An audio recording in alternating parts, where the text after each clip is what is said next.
Halo semuanya, selamat datang di channel Opsi Lab Undip. Oke, jadi di video kali ini kita bakal belajar bareng tentang statistika, yaitu untuk materi uji hipotesis 2. Nah, untuk materi yang akan kita pelajari kali ini sebenarnya teorinya itu sama kayak yang udah kalian pelajari di minggu kemarin, yaitu uji hipotesis 1. Nah, bedanya itu cuma ada di penggunaannya. Kalau yang minggu kemarin itu digunakan ketika ingin menguji hipotesis hanya untuk satu sampel. Sedangkan yang akan kita pelajari kali ini itu digunakan untuk uji hipotesis ketika ada dua sampel. Nah, contohnya gini, semisal ada pabrik A, di mana pabrik A ini dia memproduksi suatu obat. Nah, si pabrik A ini mengklaim bahwa produk obatnya ini itu 99% efektif terhadap suatu penyakit seperti itu. Nah, untuk membuktikan klaim dari pabrik A, apakah klaim tersebut benar atau enggak, itu harus dilakukan yang namanya uji hipotesis. Nah, kita lihat di sini. Yang ingin kita uji hipotesiskan itu kan hanya satu sampel, yaitu cuma obat dari pabrik A. Itulah kenapa di kasus tersebut kita pakai uji hipotesis satu sampel. Contoh lainnya itu kayak gini. Misal ada pabrik A dan juga pabrik B. Dia sama-sama memproduksi obat gitu. Kemudian si pabrik A ini mengklaim bahwa obat yang mereka produksi itu lebih baik daripada obat yang diproduksi sama pabrik B. Nah, untuk mendukung klaim tersebut, untuk membuktikan klaim tersebut, dilakuinlah yang namanya uji hipotesis. Tapi di sini ada dua sampel, yaitu sampel pertama adalah obat yang diproduksi sama pabrik A, kemudian yang kedua adalah obat yang diproduksi sama pabrik B. Ibaratnya ada dua hal yang pengen kita uji gitu. Untuk membuktikan apakah memang benar kalau obat dari pabrik A itu lebih baik daripada obat pabrik B. Nah, karena di sini ada dua sampel, kita pakai yang namanya uji hipotesis dua sampel yang bakal kita pelajari di video ini. Oke, untuk uji hipotesis dua sampel sendiri ini bisa kalian pelajari di bukunya langsung di Applied Statistics and Probability for Engineers. Tepatnya kalau kalian lihat halaman terakhir di buku ini, punyanya Montgomery. Nah, di halaman kedua terakhir ini sebenarnya udah ada rangkuman rumus-rumus yang bakal dipakai di uji hipotesis dua sampel. Jadi teman-teman bisa langsung aja pelajarin ke-6 rumus ini gitu. Nah, di sini untuk materi sendiri itu ada 3 submateri. Submateri pertama itu tentang uji hipotesis dua sampel untuk rata-rata. Yang kedua adalah uji hipotesis dua sampel untuk variansi. Kemudian yang ketiga adalah uji hipotesis dua sampel untuk proporsi. Nah, kita bahas satu-satu di sini. Untuk yang rata-rata ini, itu ada 4 rumus utama. Rumus nomor 1, rumus nomor 2, rumus nomor 3, dan juga rumus nomor 4. Itu. Masing-masing rumus ini itu digunakan untuk situasi dan kondisi yang berbeda. Jadi mereka punya situasi dan kondisi tertentu agar bisa menggunakan rumus-rumus yang ada di sini gitu. Nah, terus gimana cara kita milih? Misal ada suatu soal gitu, dia ingin melakukan uji hipotesis rata-rata. Yang harus kita pilih apakah nomor 1, apakah nomor 2, apakah nomor 3, apakah nomor 4. Nah, caranya itu langkah pertama, teman-teman bisa analisis dulu di soalnya terkait variansi populasinya. Apakah di soal itu diketahui variansi populasinya atau enggak? Semisal ternyata di soal itu diketahui variansi populasinya berapa, Berarti teman-teman bisa langsung pilih rumus nomor 1 ini. Tetapi semisal teman-teman nggak menemukan variansi variansi populasi di soal, atau di soal itu tidak diketahui variansi populasinya itu berapa, kalian bisa milih rumus antara nomor 2 sama nomor 3 gitu. Nah, nomor 2 ini digunakan ketika variansi populasi tidak diketahui, tetapi kedua sampel itu berasal dari populasi yang sama. Sedangkan untuk rumus nomor 3 ini, dia itu digunakan untuk variansi populasi tidak diketahui, tetapi sampelnya itu berasal dari populasi yang berbeda.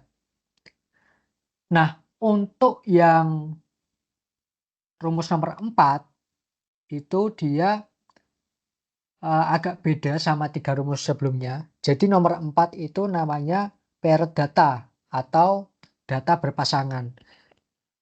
Nah, maksud data berpasangan di sini itu kayak gimana? Jadi buat rumus nomor 4 ini sebenarnya cukup khusus. Dia tuh pakai satu sampel, tapi dia digunakan di uji hipotesis 2 sampel. Jadi contohnya gini. Misal tadi pabrik A itu kan memproduksi obat. Nah, pabrik A ini punya klaim baru nih. Dia bilang kalau walaupun obat si pabrik A ini dibiarkan selama 1 jam gitu, dibiarkan selama 1 jam setelah dibuka kemasannya, maka kualitas dari obat A ini tidak akan mengalami perbedaan. Nah, jadi misal kita ambil sampel sejumlah 5 obat, itu ada obat A, B, C, D, E, jumlahnya ada 5. Nah, 5 ini kita uji.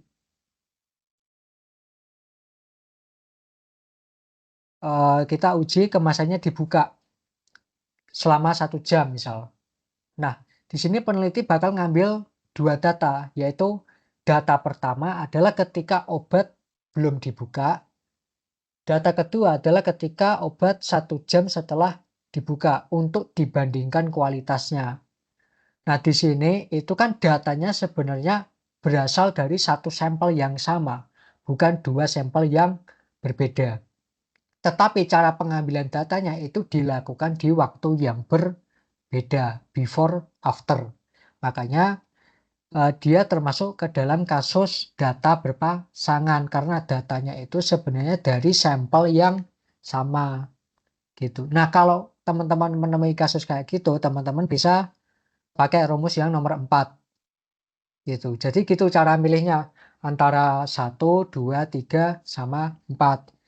Intinya 1 dipakai ketika variansi populasi diketahui. Kemudian nomor 2 itu ketika variansi populasi tidak diketahui tetapi berasal dari populasi yang sama. Yang nomor 3 itu ketika variansi populasi tidak diketahui tetapi kedua sampel berasal dari populasi yang berbeda. Kemudian untuk nomor 4 itu kayak tadi before after, dia berasal dari satu sampel yang sama tetapi berbeda cara pengambilannya atau waktu pengambilannya. Nah, itu untuk submateri uji hipotesis 2 sampel untuk rata-rata. Nah, untuk nomor 5 ini itu digunakan untuk uji hipotesis 2 sampel apabila si peneliti itu ingin menguji variansi 2 sampel atau apakah ada perbedaan atau tidak, apakah variansi 1 lebih besar dari variansi 2 dan sebagainya. Yang nomor 6 itu adalah untuk uji hipotesis 2 sampel bagian proporsi gitu. Nah, lebih jelasnya gimana penggunaan rumusnya, kita bisa langsung aja ke soalnya gitu. Oke, jadi ini untuk latihan soalnya ini udah ada 6 soal, 6 contoh soal. Karena tadi juga ada 6 rumus. Ini juga ada 6 rumus, sehingga ada 6 soal. Nah, kita bakal bahas contoh soalnya satu per satu. Oke, kita mulai untuk soal nomor 1. Di sini ada 2 jenis plastik cocok digunakan oleh produsen komponen elektronik. Kekuatan putus dari plastik ini penting. Diketahui bahwa standar deviasi sama dengan 1 PSI. Dari sampel acak dengan ukuran N1 sama dengan 10 dan N2 sama dengan 12. Anda memperoleh X1 bar. X1 bar ini sama kayak rata-rata. Sama dengan 162,5 dan X2 bar sama dengan 155,0. Perusahaan tidak akan menggunakan plastik 1 kecuali jika kekuatan putus rata-ratanya melebihi plastik 2, paling sedikit 10 C. Berdasarkan informasi tersebut, haruskah perusahaan tersebut menggunakan plastik 1? Gunakan alfa sama dengan 0,05. Nah, seperti biasa, langkah pertama ketika kita akan melakukan uji hipotesis, itu kita tentukan dulu H0 sama H1. Nah, caranya gimana? Caranya itu teman-teman bisa langsung aja ke yang ditanyakan itu apa. Nah, di sini yang ditanyakan itu, haruskah perusahaan tersebut menggunakan plastik 1? Nah, perusahaan itu dia bakal menggunakan plastik 1 ketika kekuatan putus rata-rata dari plastik 1 itu dia melebihi plastik 2 paling sedikit 10 C. Sehingga dari kata-kata ini itu kita bisa formulasikan, yaitu menjadi H1, di mana μ1 ini harus lebih besar paling sedikit 10 C dari plastik 2 gitu. Sehingga dia di sini tandanya adalah lebih dari. Nah, kita udah dapat nih H1-nya μ1 lebih dari μ2 plus 10.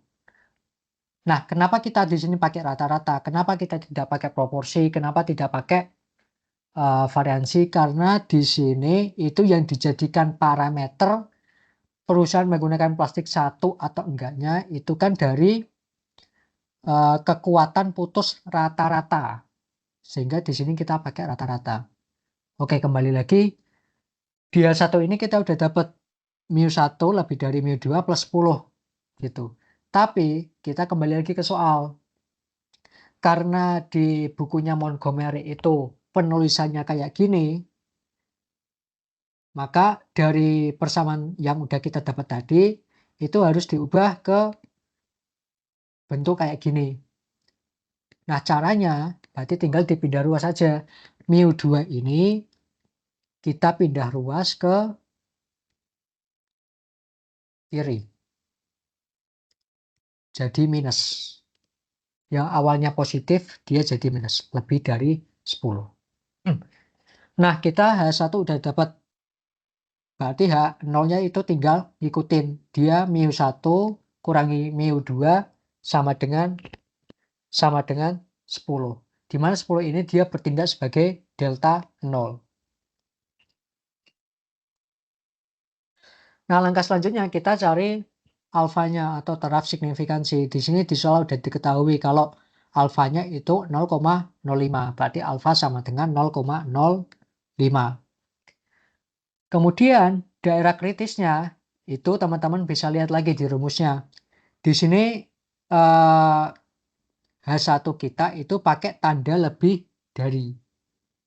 Nah, jika kita lihat ke tabelnya, ketika H1-nya itu dia lebih dari, itu dia pakai rumus ini.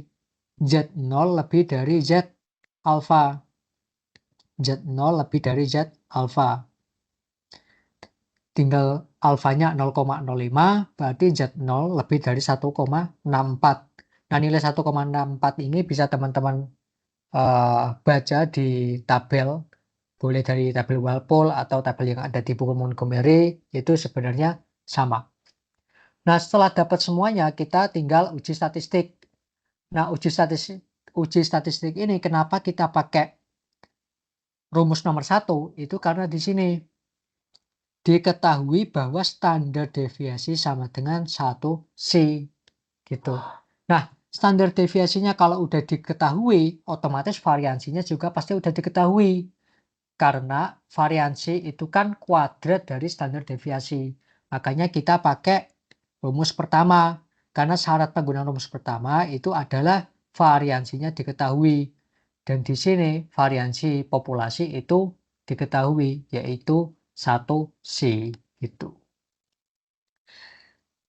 Tinggal dimasukin aja ke rumusnya, X1 barnya berapa, X2 barnya berapa, delta nolnya berapa, dan seterusnya.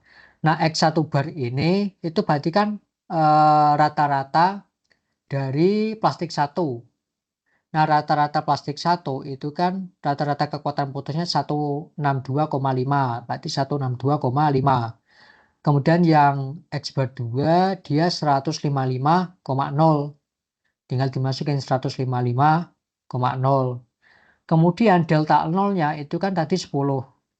Berarti di sini dia diisi 10.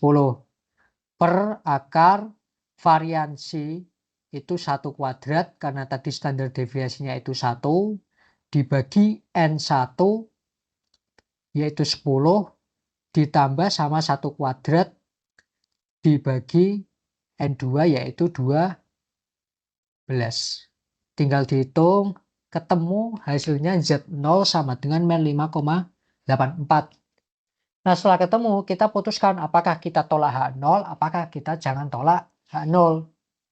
Nah, karena minus 5,84 ini, itu dia tidak lebih dari 1,64. Berarti dia kan berada di luar daerah kritis. Karena dia berada di luar daerah kritis, makanya keputusannya adalah jangan tolak H0. Sehingga kesimpulannya itu perusahaan tidak akan menggunakan plastik 1. Karena perusahaan tersebut menggunakan plastik 1 apabila asumsi awalnya itu terbukti atau asumsi H1-nya itu benar. Tapi ternyata asumsi H1-nya itu setelah kita lakukan uji statistik salah. Gitu. Si mu1-nya ini ternyata dia tidak lebih dari mu2, paling sedikit 10. Dia ada di bawah, dia memang lebih dari mu2. Bisa di sini bisa kita lihat mu1 kan 162,5. Kemudian mu2-nya 155,0 dari sampelnya. 162 ini kan lebih dari 155. Gitu. Dia memang lebih dari, tapi dia tidak 10 lebih dari gitu. Di sini kan ada syarat nih, paling sedikit 10. Dia ada di bawah 10. Makanya dia enggak memenuhi persyaratan yang ditentuin sama perusahaan. Logikanya begitu. Itulah kenapa dia asumsi awal tidak terbukti sehingga perusahaan tidak akan menggunakan plastik 1. Gitu. Itu untuk aplikasi atau penggunaan dari rumus nomor 1. Nah, sekarang kita lanjut di nomor 2. Sebuah artikel di Radio Engineering and Electronic Physics menyelidiki perilaku generator stokastik dengan adanya derau eksternal. Jumlah periode diukur dalam sampel 15 kereta api dari perusahaan yang sama untuk masing-masing dari 2 tingkat tegangan derau yang berbeda, 100 dan 150 MV. Untuk 100 MV, rata-rata jumlah periode dalam satu kereta adalah 10 dengan standar deviasi 2,6. Untuk 150 MV, rata-rata adalah 6,9 dengan standar deviasi 2,4. Pada awalnya diduga bahwa menaikkan tegangan bising akan mengurangi rata-rata jumlah periode. Apakah data mendukung klaim ini? Gunakan alfa 0,01 dan asumsikan bahwa setiap populasi terdistribusi normal dan variansi kedua populasi sama. Oke, jadi di soal nomor 2 ini kita kayak tadi tentuin dulu apakah ada standar deviasi atau variansi populasi atau enggak gitu. Nah, di sini kita udah tahu nih kalau ternyata standar deviasinya itu diketahui 2,6 dan juga 2,4. Tapi hati-hati di sini. Standar deviasi yang diketahui ini itu adalah standar deviasi sampel. Bukan standar deviasi populasi. Kenapa bisa begitu? Karena standar deviasi 2,6 ini itu untuk data 15 kereta api gitu. Jadi bukan untuk seluruh kereta apinya, tapi hanya untuk 15 kereta api. Sehingga dia itu standar deviasi sampel, bukan standar deviasi populasi. Karena dia standar deviasi populasi itu tidak diketahui, yang otomatis variansi populasinya itu tidak diketahui, artinya kita pakai rumus 2 atau rumus 3 gitu. Gitu. Terus untuk memenuhi rumus 2 sama 3 itu kita cek apakah mereka berasal dari populasi yang sama atau beda. Apakah 15 kereta api itu dari perusahaan yang sama atau beda. Nah, ternyata di sini ketahuan kalau sampel 15 sampel kereta api itu berasal dari perusahaan yang sama. Nah, karena mereka berasal dari perusahaan yang sama, itu berarti berasal dari populasi yang sama gitu. Berarti kita di sini bakal pakai untuk rumus yang kedua. Nah, semisal 15 kereta api ternyata berasal dari perusahaan A dan 15 kereta api lain berasal dari perusahaan B. Nah, itu kan berasal dari perusahaan yang berbeda. Otomatis populasi juga berbeda. Pabrik A punya kereta apinya sendiri, pabrik B punya kereta apinya sendiri. Sehingga kalau ada soal kayak gitu, teman-teman bisa pilih untuk rumus 3. Karena dia di sini untuk populasi berbeda. Nah, kemudian sebenarnya di sini juga di soalnya udah dibilang bahwa asumsikan variansi kedua populasi sama. Nah, kalau semisal di soal udah ada kayak gini, berarti sebenarnya teman-teman bisa langsung pakai rumus kedua. Tapi kalau semisal ternyata di soal nggak ada asumsi kayak gini, teman-teman bisa menggunakan logika yang sama kayak tadi. Apakah berasal dari populasi yang sama, apakah berasal dari pabrik atau perusahaan yang sama, atau berbeda gitu. Oke, jadi setelah kita tahu kita mau pakai rumus yang mana, yaitu yang kedua, langkah selanjutnya kayak biasa kita tentuin H0 dan juga H1-nya.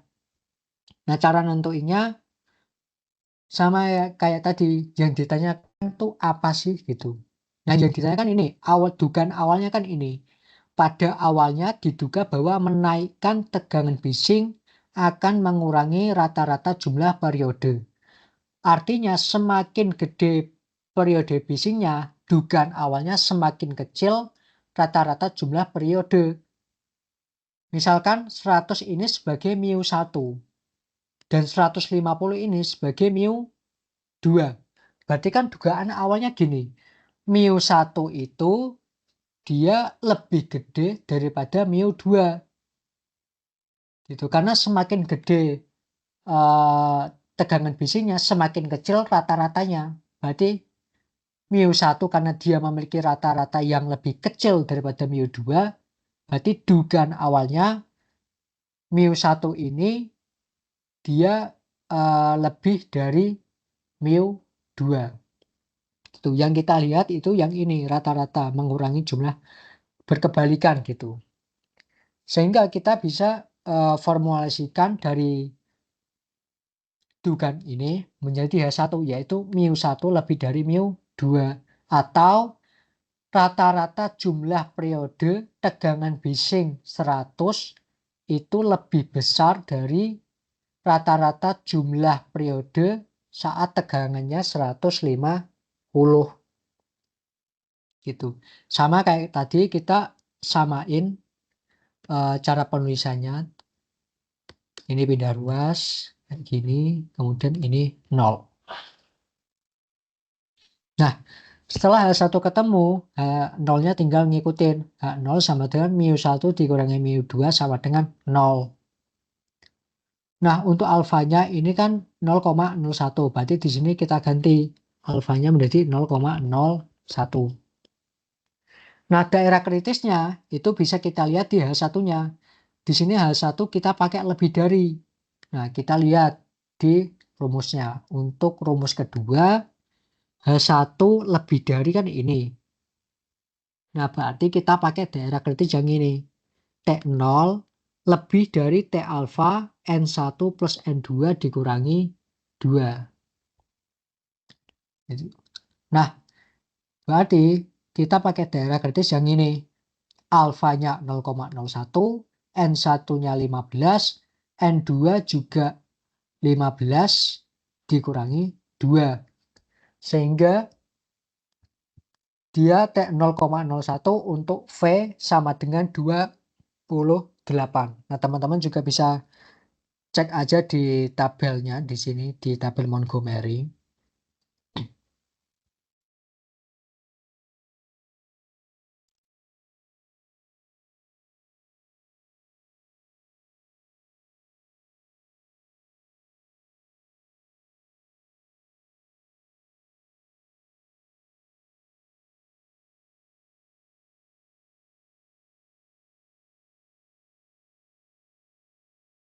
Nah, di tabel T ini itu ada di halaman 745. Alfanya tadi kan 0,01, berarti ini. Kemudian V-nya itu adalah 28. Berarti dia 2,467. 0,01 28. 2,467. Oke. Sehingga dia daerah kritisnya adalah T0 lebih dari 2,467. Terus kita tinggal uji statistik. Uji statistik itu berarti kita pakai rumus yang ini. T0 sama dengan X1 bar dikurangi S2 bar dikurangi delta 0 dibagi SP akar 1/61 ditambah 1/62. Nah, di sini itu kan ada SP. Ya kan? SP itu kan tidak tahu tuh, kita rumusnya nggak tahu. SP itu apa sih? Nah, itu bisa teman-teman buka di materi ini, di bukunya sendiri. Itu ada di halaman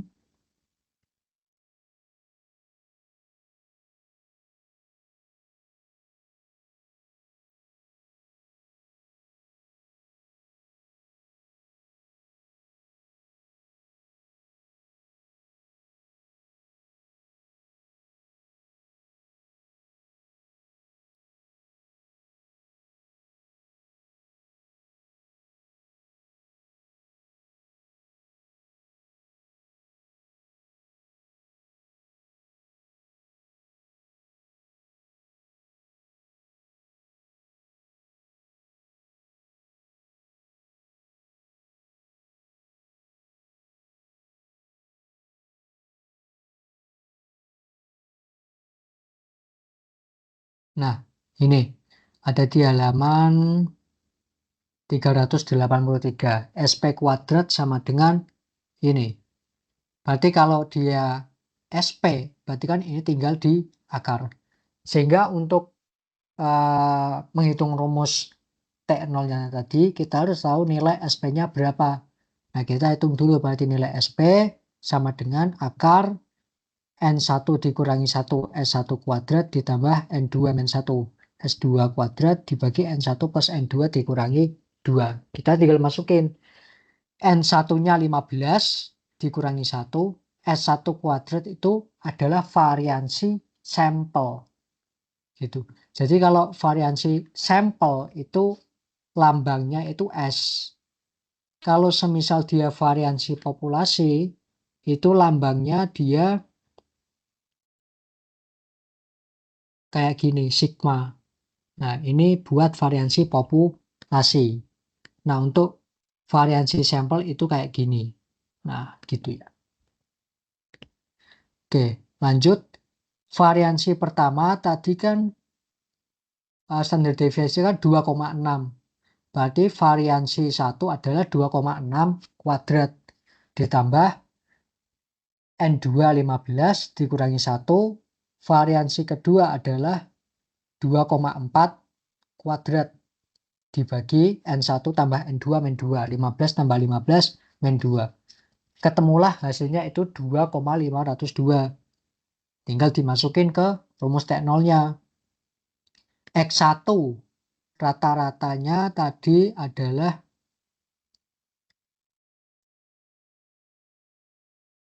10 Ini rata-rata jumlah periodenya adalah 10 untuk X1, sedangkan untuk X2 rata-ratanya adalah 6,9. Kita masukin ke rumus. 10 dikurangi 6,9 dikurangi 0. Ini dikurangi delta 0. Delta 0-nya senilai 0. Dibagi SP 2,502 kali akar 1/15 tambah 1/15. 1/N1 ditambah 1/N2. Ketemu hasilnya 3,393. Nah, 3,393 ini itu kan dia lebih dari 2,467. Yang artinya dia berada di daerah kritis. Karena dia berada di daerah kritis, maka keputusannya adalah tolak H0. Gitu. Sehingga asumsi awal tadi yang kita formulasikan menjadi H1, itu kan berarti benar. Oh, ternyata memang semakin gede tegangan bisinya itu bisa mengurangi rata-rata jumlah periode. Sehingga kesimpulannya menaikkan tegangan bising akan mengurangi rata-rata jumlah periode. Oke, itu untuk penggunaan dari rumus kedua. Nah, kita lanjut ke soal ketiga. Di sini ketebalan emplastik dalam mils pada bahan substrat diperkirakan dipengaruhi oleh suhu saat pelapisan diterapkan. Dalam percobaan yang sepenuhnya acak, 11 substrat dari pabrik A dilapisi pada suhu 125 derajat Fahrenheit, menghasilkan ketebalan lapisan rata-rata sampel 118,5 dan deviasi standar 10,2. 13 substrat dari pabrik B dilapisi pada suhu 150 derajat Fahrenheit, menghasilkan ketebalan rata-rata 99,7 dan standar deviasi 20,1. Awalnya diduga bahwa menaikkan suhu proses akan mengurangi ketebalan lapisan rata-rata. Apakah data mendukung klaim ini? Gunakan alfa 0,01. Nah, soal nomor 3 ini dia mirip sama soal nomor 2 ya. Dia mirip. Nah, pertama kita sama kayak tadi, langkah pertama kita cek apakah ada variasi populasi atau enggak gitu.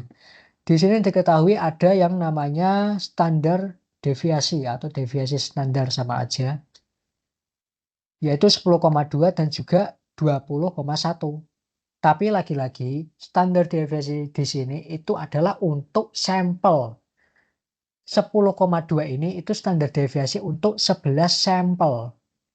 Dan 20,1 ini dia standar deviasi untuk 13 sampel, bukan populasi. Beda kayak yang ini. Ini diketahui bahwa standar deviasi sama dengan 1. Dia kan pada kalimat sebelumnya itu kan nggak bahas sampel. Makanya dia dikategorikan sebagai standar deviasi populasi. Dan pembahasan sampel itu baru dilakukan, baru dibahas setelah ini, setelah ada data standar deviasi. Makanya di sini standar deviasinya dikategorikan sebagai standar deviasi populasi. Untuk soal nomor 2 sama nomor 3 karena dia sebelumnya itu ngebahas 11 sampel ini dan juga 13 sampel ini, makanya dia standar deviasinya itu milik sampel, bukan milik populasi. Sehingga di soal nomor 3 ini kita simpulkan bahwa tidak diketahui variasi populasi. Sehingga kita bisa memilih rumus untuk nomor 2 atau rumus untuk nomor 3. Tinggal kita cek apakah populasi mereka itu sama atau tidak. Nah, di sini sebenarnya juga udah dijelasin. Sampelnya kan ada 11 substrat dan juga 13 substrat. 11 dari pabrik A, 13 dari pabrik B. Itu kan berasal dari dua sumber yang berbeda. Yang pertama dia berasal atau bersumber dari pabrik A. Yang kedua itu berasal dari pabrik B. Nah, karena dia beda, berarti populasinya juga berasal dari populasi yang berbeda. Sehingga kita bisa pakai rumus nomor 3 ini. Gitu. Nah, sama kayak tadi kita rumuskan dulu hipotesisnya H0 dan juga H1. Ini sebenarnya buat masalahnya itu sama kayak nomor 2 tadi. Awalnya diduga bahwa menaikkan suhu proses akan mengurangi ketebalan lapisan rata-rata. Berarti semakin tinggi suhunya, dia ketebalan lapisan rata-ratanya semakin kecil gitu. Kalau kita memakai dugaan awal, berarti hipotesis kita itu kan ketebalan lapisan rata-rata untuk plastik pabrik A harusnya kan lebih gede dari ketebalan lapisan rata-rata untuk plastik dari pabrik B. Karena suhu plastik pabrik A itu lebih kecil dari pabrik B. Sehingga kita bisa formulasikan bahwa μ1 lebih dari μ2. Dugaan kita adalah ketebalan lapisan rata-rata pabrik A itu lebih gede dibanding ketebalan lapisan rata-rata pabrik B. Nah, setelah kita ketemu satunya sama kayak tadi, kita penulisannya ubah biar sama kayak buku Montgomery. Kayak gini, berarti ini juga 0. Nah, setelah kita ketemu H1-nya, berarti H0-nya tinggal ngikutin μ1 kurang μ2 sama dengan 0. Alfanya itu 0,01 karena di soal dia menggunakan alfa 0,01. Nah, untuk daerah kritisnya karena di sini kita pakai lebih dari, itu berarti kita pakai ini. T0 lebih dari T alfa V. Daerah kritis T0 lebih dari T alfa V. Kita udah tahu alfanya 0,05. Nah, V-nya itu kita belum tahu berapa. Nah, untuk mencari V ini itu kita bisa pakai rumus di bawahnya. Ya, ini. Ini rumusnya. Tinggal kita masukin aja, kita cari V-nya. S1 kuadratnya berapa, N1-nya berapa. Nah, S1 berarti standar deviasi pabrik A itu kan tadi 10,2. N1-nya itu 11. Terus untuk standar deviasi 2 itu 20,1 dan untuk N2 itu kan 13. Tinggal dimasukin aja ke rumus ini. Ketemulah hasilnya 18,373. Nah, ini hasilnya kan koma-koma nih. Sedangkan di tabel Montgomery tadi itu kan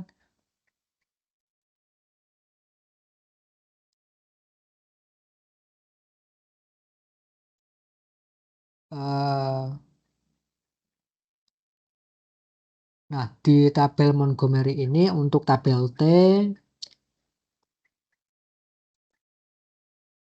nah ini kan V-nya kan dalam bentuk bilangan bulat kan, 1, 2, 3, 4, 5, dan seterusnya.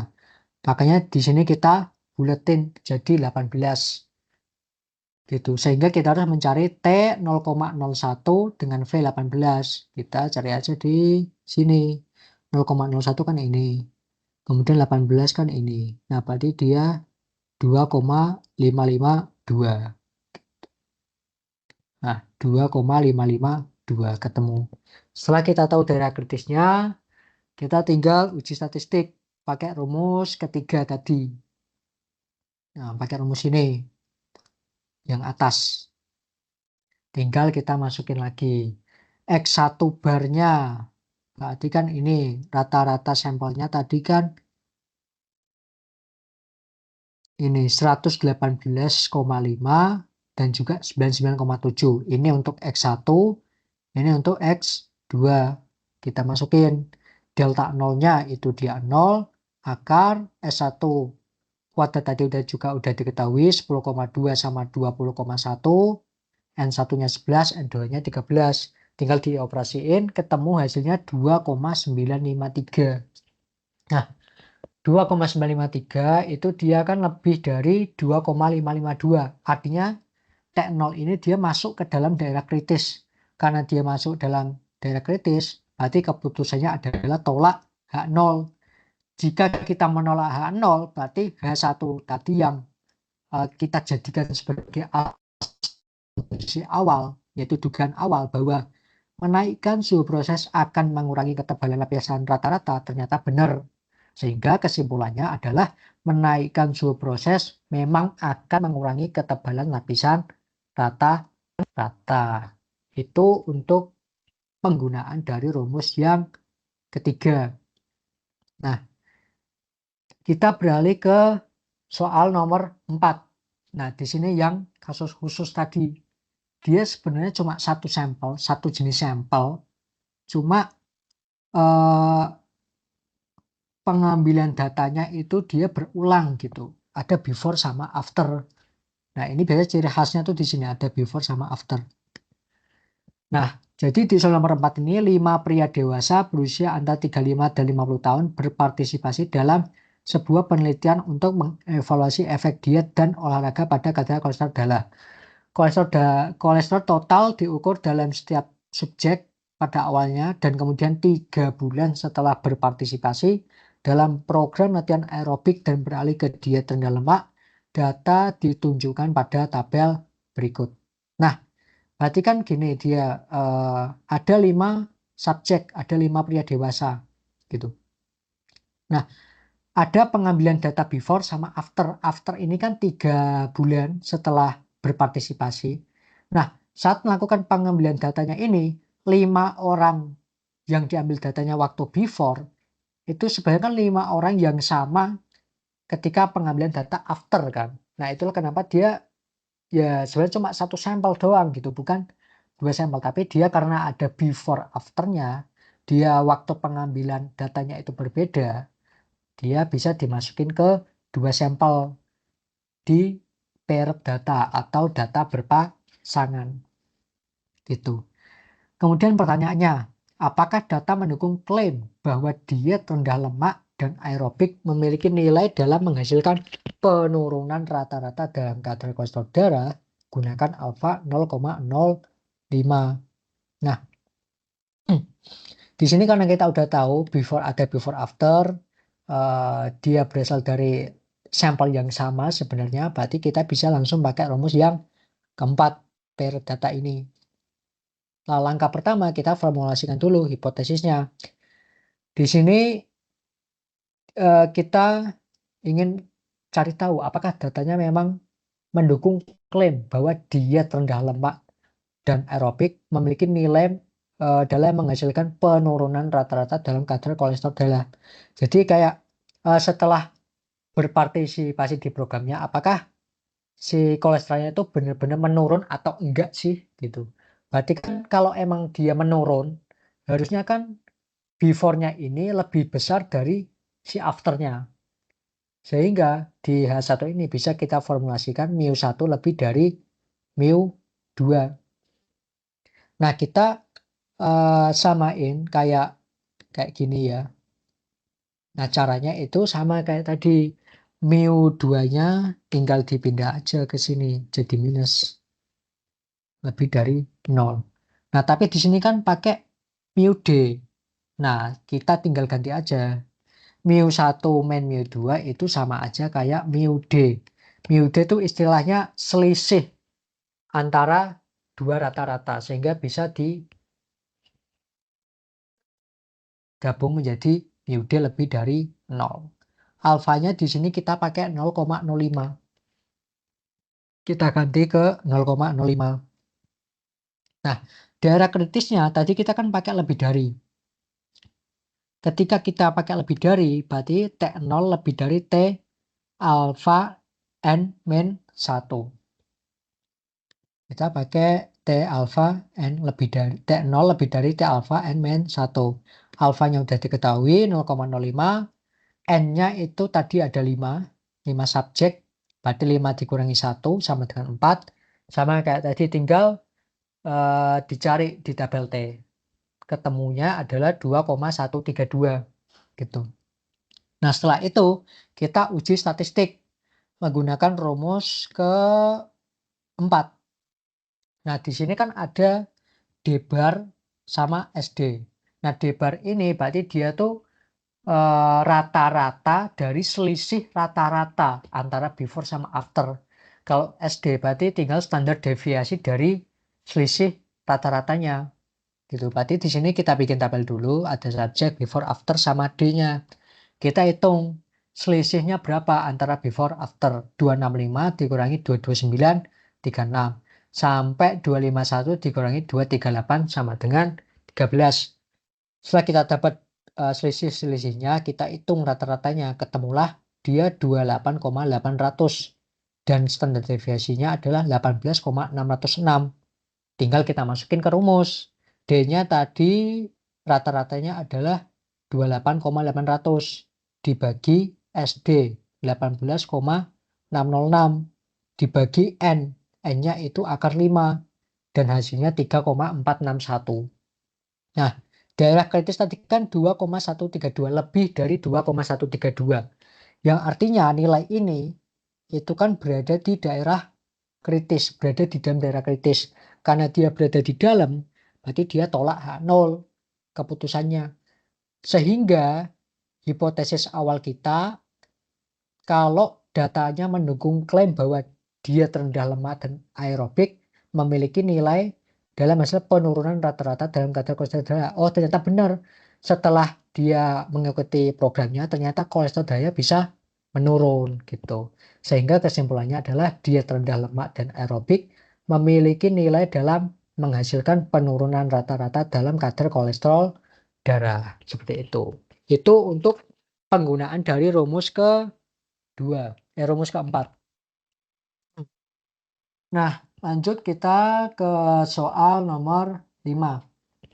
Nah, soal nomor 5 ini, seorang dosen ingin mengetahui apakah tingkat keragaman nilai ujian statistik antara 25 mahasiswa kelas pagi dan 25 mahasiswa kelas sore berbeda.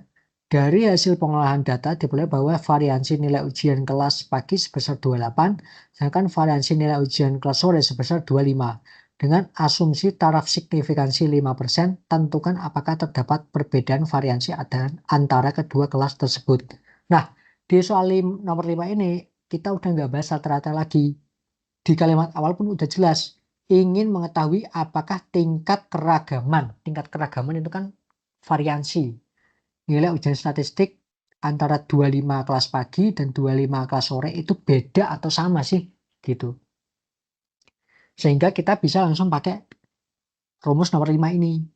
Nah, ini.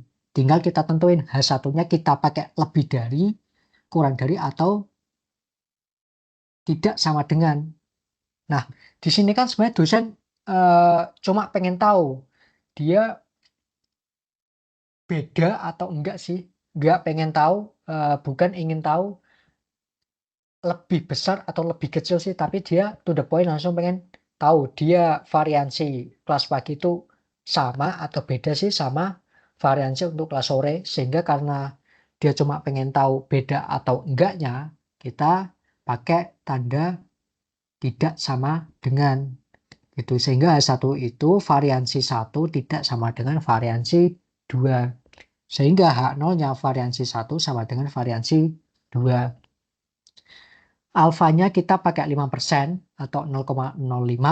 Dan untuk daerah kritisnya, karena tadi kita pakai tidak sama dengan, berarti kita pakai ini. F0 lebih dari F alfa per 2, N1 min 1, N2 min 1, atau F0 kurang dari F1 min alfa per 2, N1 min 1, N2 min 1. Kita pakai ini. Ya, kita pakai ini. Alfanya kita tadi udah tahu 0,05, dia dibagi 2, berarti 0,025. N1-nya tadi 25, kurangi 124. N2-nya juga 25, kurangi 124. Atau F0, dia 1 min alfa per 2. 1 dikurangi 0,025, berarti kan F 0,975. N1-nya tadi 25, N1 min 1 berarti 24. Begitu juga dengan M2 min 1, dia 24. Kalian tinggal cari nilainya, ini itu berapa, ini berapa di tabel F yang ada di buku Walpole atau Montgomery. Singkat cerita, ketemulah di sini daerah kritisnya itu F0 lebih dari 2,27 atau F0 kurang dari 0,441. Artinya ketika nanti nilai F0-nya itu lebih dari 2,27 atau kurang dari 0,441 memenuhi salah satu persamaan ini, dia tolak H0 gitu. Nah, kita langsung hitung aja buat soal nomor 5-nya, rumusnya kita pakai yang ini. F0 sama dengan S1 kuadrat dibagi S2 kuadrat. S1 kuadratnya tadi adalah 28. Kita masukin. S2 kuadratnya ini adalah 25. Ketemulah sama dengan 1,12. Nah, 1,12 ini dia kan tidak lebih dari 2,27 dan tidak kurang dari 0,441. Berarti 1,12 ini dia berada di luar daerah kritis. Karena dia ada di luar daerah kritis, berarti dia keputusannya jangan tolak H0. Karena dia jangan tolak H0, berarti sebenarnya tidak ada perbedaan signifikan antara variansi untuk kelas pagi dan juga untuk kelas sore gitu. Nah, di sini untuk soal nomor 5 itu kebetulan udah enak ya buat datanya, udah diketahui variansinya langsung 28, variansinya 25. Tapi ketika misal di soal ternyata nggak diketahui variansinya, yang diketahui itu malah nilai ujian statistiknya, itu berarti teman-teman harus ngitung sendiri variansinya. Cara ngitungnya gimana? Bisa dibuka lagi buku TP-nya. Gitu. Nah, itu tadi untuk soal nomor 5, aplikasi atau penggunaan dari rumus nomor 5 yang berkaitan sama uji hipotesis variansi. Kita lanjut ke soal nomor 6. Dua jenis mesin cetak injeksi yang berbeda digunakan untuk membentuk komponen plastik. Komponen dianggap cacat jika mengalami penyusutan yang berlebihan atau berubah warna. Dua sampel acak masing-masing berukuran 300 dipilih dan 15 komponen cacat ditemukan pada sampel dari mesin 1 dan 8 komponen cacat ditemukan pada sampel dari mesin 2. Apakah masuk akal untuk menyimpulkan bahwa kedua mesin tersebut terdapat perbedaan proporsi komponen cacat secara signifikan? Gunakan alfa 0,05. Nah, di soal nomor 6 juga udah jelas, di sini peneliti itu bahas proporsi. Sehingga karena kita udah tahu kita bakal ngitung proporsi, berarti kita pakai rumus 6 ini. Ya, kita pakai rumus soal nomor 6 ini. Oke, di soal nomor 6 ini itu sama kayak tadi, kita rumuskan dulu hipotesisnya. Nah, di sini hipotesisnya adalah apakah masuk akal untuk menyimpulkan bahwa kedua mesin tersebut terdapat perbedaan proporsi. Nah, jadi di sini cuma pengen tahu proporsinya tuh beda atau enggak sih antara mesin 1 sama mesin 2.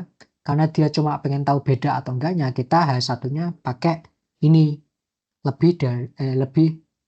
sama dengan, tidak sama dengan.